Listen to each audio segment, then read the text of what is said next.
আসসালামু আলাইকুম viewers, Mariam kitchen থেকে আজ আবার আপনাদের সামনে হাজির হলাম নতুন আরেকটি রেসিপি নিয়ে। আজকে আমি আপনাদেরকে করে দেখাবো টক দই দিয়ে কলিজা গিলা রান্নার রেসিপি। চলুন তাহলে রেসিপিটি শুরু করি। আমি কড়াইতে দিয়ে দিচ্ছি কলিজা ঘিলাগুলো, কলিজা ঘিলা, পাটনা, গলা এগুলা দিয়ে দিচ্ছি। আমি এখানে কলিজা গিলা, তারপর হচ্ছে পাটনা, গলা, মাথা এগুলা নিয়ে নিছি। এখন হচ্ছে আমি এক এক করে সব মশলা এর ভিতরে দিয়ে দিব। আমি প্রথমে দিয়ে দিচ্ছি পেঁয়াজ কুচি,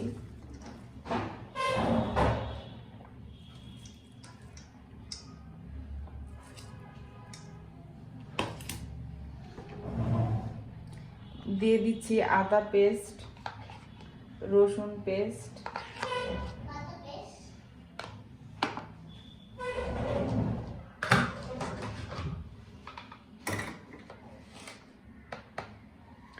লবণ, হলুদের গুঁড়া,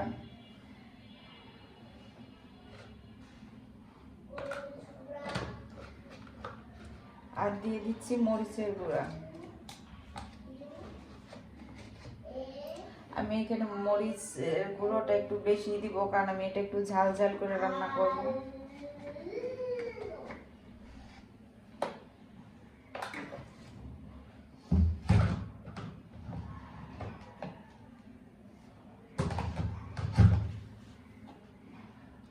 দিয়ে দিচ্ছি তেল।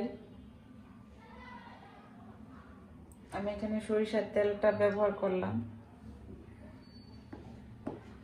এখন হচ্ছে আমি সবটা ভালো করে মাখিয়ে নেব হাত দিয়ে।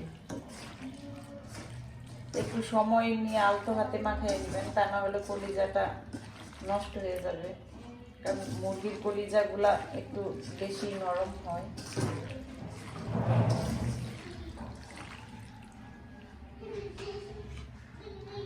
আমার মাংসটা মাখানো হয়ে গেছে। এই পর্যায়ে আমি দিয়ে দিচ্ছি টক দই, দিয়ে আমি এটার 5 মিনিটের মতো ম্যারিনেট করে রেখে দিব।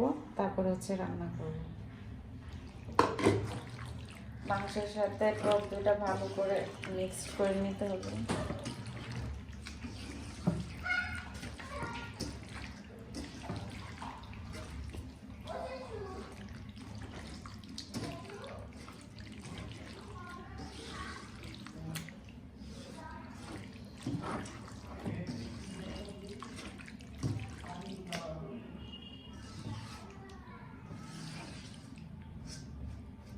আমি হচ্ছে এখন ঢাকনা দিয়ে 5 মিনিট রেখে দেব।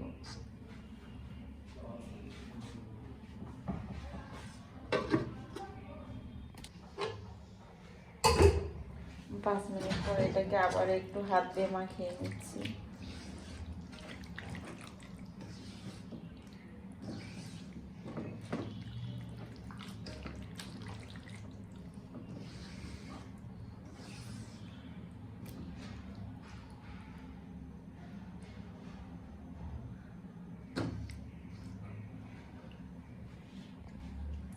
আমি দিয়ে দিচ্ছি দারচিনি আর এলাচ। আর এই পর্যায়ে আমি আগুনটাও দিয়ে দিলাম। আগুনটা এখন দিয়ে রান্নাটা করে নিচ্ছি।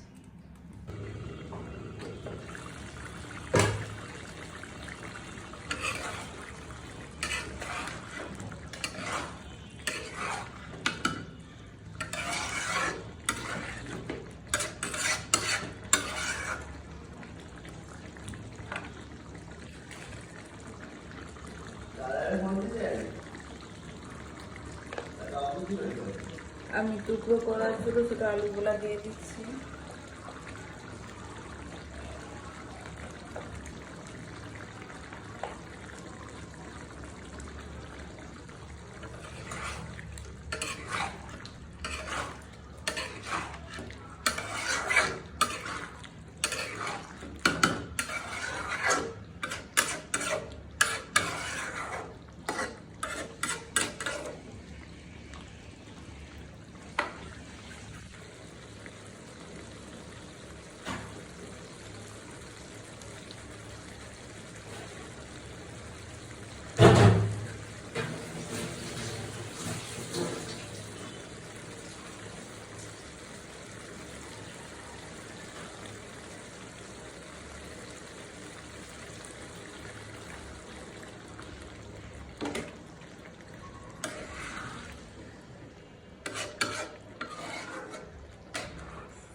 দিয়ে দিচ্ছি।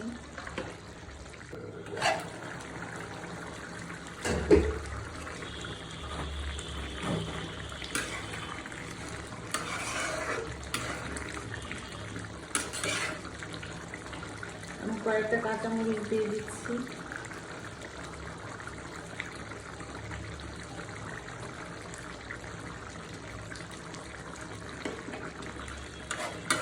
দিয়ে আবারও ঢাকনা দিয়ে দিচ্ছি।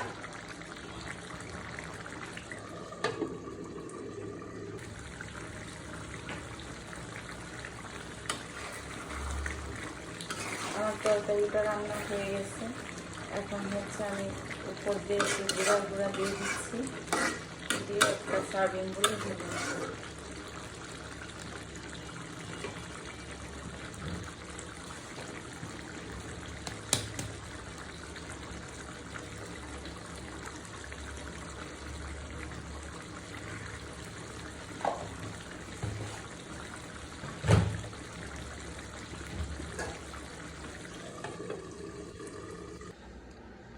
আমার তৈরি হয়ে গেল দই দিয়ে কলিজা গিলার রেসিপি। সবাই বাসায় এভাবে ট্রাই করবেন।